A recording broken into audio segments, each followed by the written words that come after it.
While Congress is back on Capitol Hill, its work will truly begin January 20th, when President-elect Donald Trump will be sworn in for the second term. Fox 43's James Corrigan spoke with 10th District Congressman Scott Perry to discuss recent spending votes and preview the new Congress, which he says represents a chance to reshape how the federal government spends its money.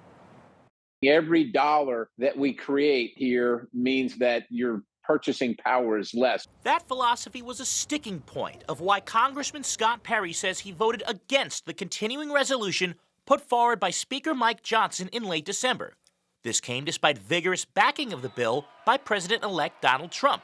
Perry says the vote was over the 2-year extension of the debt ceiling, which he says would give the government a license to waste money and drive up inflation, despite Trump wanting the extension to be 5 years. Washington doesn't seem to get the message that people can't afford these goods, and I'm not going to be a part to not only bankrupting my bosses or bankrupting the country. What else has to happen in order for you to vote to raise the debt ceiling? What has to happen, in my opinion, is that we have to show that we're reducing that spending so that we don't continue to need to raise that debt ceiling. Congress will have a chance to do just that through the reconciliation process, which will shape a new tax and spending bill without Democratic input.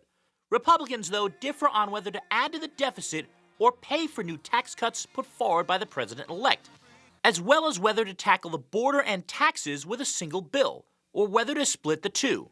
Perry says he supports a two-bill solution with immigration coming first, and that the tax cuts should be offset by spending cuts. If you're going to do that and pay for the government, you got to pay for whatever level the government is using.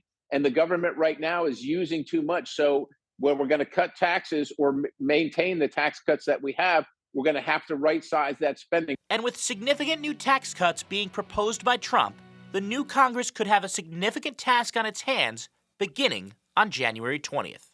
James Corrigan, Fox 43 News.